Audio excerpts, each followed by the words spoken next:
Assalamualaikum warahmatullahi wabarakatuh. Kami dari kelas 12 MIPA 2, kelompok 4 yang beranggotakan saya Nabil, Saya Muhammad Ramadan. saya Muhammad Fahri, Saya Kesia, saya Naswahin Sawahid, saya Nela Nurul Azizah. Di video kali ini kami akan melakukan praktikum larutan elektrolit dan non elektrolit. Oke, langsung aja kita ke praktikumnya.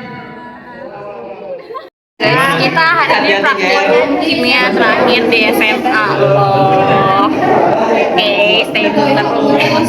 Ini larutan gula guys. Jadi guys, kita mau ngomongin gula. Coba. larutan gula.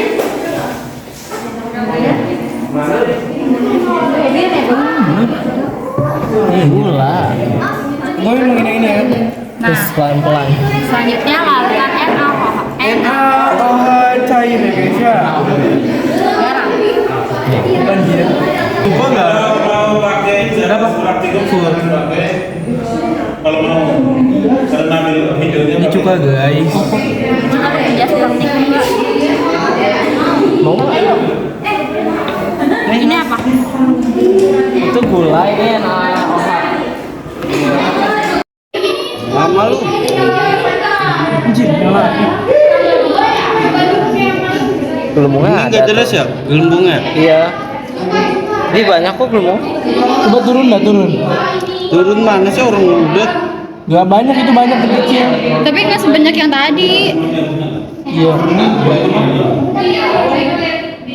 Itu ada gelembungnya.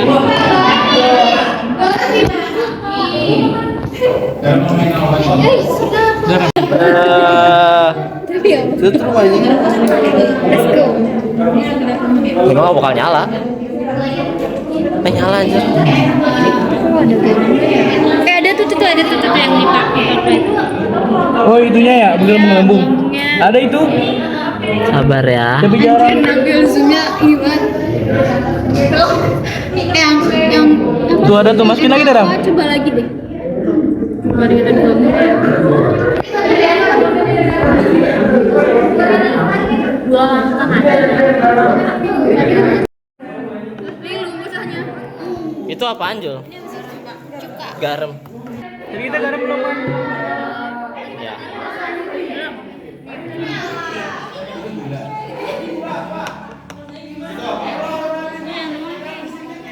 Dua cuka. Apa nih? Udah Jul. Jangan itu. Ini cuka kan? Berarti ntar pakai ini.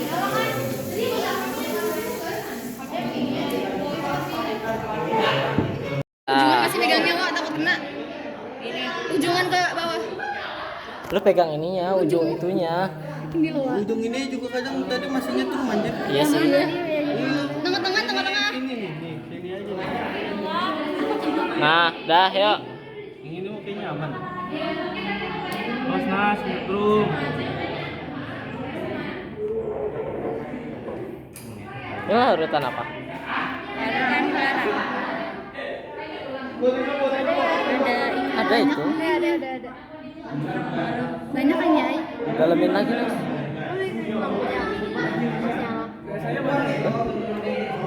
Udah.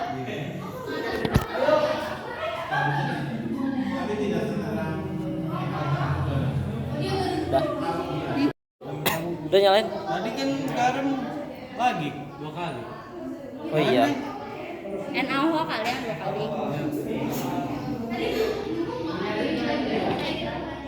Ini larutan apa? Coba. Larutan juga. Dalemin lagi nih.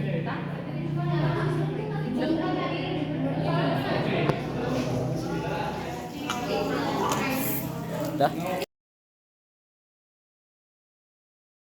Dasar larutan merupakan campuran yang homogen antara zat terlarut dan zat pelarut. Zat terlarut adalah zat yang terdispersi, tersebar secara merata.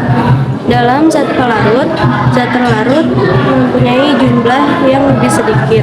Dalam campuran, ini biasanya disebut dengan solut.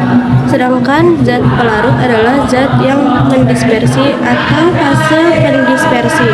Komponen-komponen zat terlarut, zat pelarut mempunyai jumlah yang lebih banyak. Dalam campuran zat pelarut disebut dengan solvent. Berdasarkan daya hantar listrik, larutan dapat digolongkan ke dalam larutan elektrolit kuat, elektrolit lemah, dan larutan non-elektrolit. Larutan elektrolit kuat adalah larutan yang dapat mengantarkan arus listrik dengan kuat ditandai dengan lampu listrik yang menyala dengan terang dan memiliki gelembung yang banyak. Hal ini akibat dari zat terlarut terurai sempurna menjadi ion-ionnya. Larutan elektrolit lemah adalah larutan yang mengantarkan arus listrik tetapi agak lemah ditandai dengan lampu menyala. Ditandai dengan menyala lampu listrik yang redup. Hal ini dari zat yang dilakukan hanya terurai sebagian di dalam pelarut. Sedangkan dalam larutan non-elektrolit tidak dapat mengantarkan arus listrik sebagai akibat zat larut tidak terurai menjadi ion-ionnya, melainkan hanya menjadi molekul-molekulnya saja. Adapun tujuan praktikum kali ini untuk melakukan pengamatan gejala hantaran arus listrik pada beberapa larutan dan untuk membedakan antara larutan elektrolit dan non-elektrolit. Alat dan bahan. Alatnya itu ada alat penguji elektrolit, sumber listrik, bohlam, elektroda, dan ada gelas kimia. Untuk bahannya itu ada larutan garam, larutan asam cuka, larutan gula, dan larutan LOH. Larutan garam NaCl menyebabkan bohlam menyala terang dan banyak, menimbulkan gelembung gas karena garam terionisasi sepenuhnya menjadi ion-ion positif, kaiton dan negatif anion yang dapat menghantarkan listrik.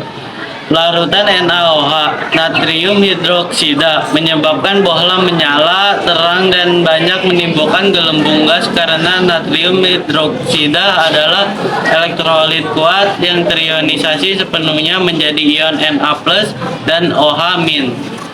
Larutan gula atau sukrosa tidak akan menyebabkan bohlam menyala karena gula tidak mengandung ion yang dapat menghantarkan listrik larutan. Larutan gula termasuk dalam kategori non-elektrolit. Larutan cuka menyebabkan bohlam menyala, redup, dan sedikit menimbulkan karena cuka mengandung sedikit asam asetat yang terionisasi menjadi ion H+ dan CH3COO. Namun, karena cuka merupakan elektrolit lemah, intensitas cahaya pada bohlam mungkin tidak secerah pada larutan garam atau NaOH. Oke, dari praktikum yang telah kami lakukan, dapat disimpulkan bahwa larutan-larutan yang dapat memberikan nyala pada lampu, baik terang, redup, ataupun tidak menyala, tetapi ada gelembung gas, disebut larutan elektrolit. Karena larutan tersebut dapat terionisasi sempurna untuk larutan elektrolit kuat, dan terionisasi sebagian untuk elektrolit lemah, sehingga dapat menghantarkan listrik. Sedangkan sebaliknya disebut larutan non-elektrolit. Jika tidak terdapat nyala lampu ataupun gelembung gas pada elektrodanya, hal tersebut terjadi karena zat-zat terlarutnya tidak terurai menjadi ion-ionnya sehingga tidak dapat menghantarkan listrik. Sekian presentasi dari kelompok kami, kurang lebihnya mohon maaf. Wassalamualaikum warahmatullahi wabarakatuh.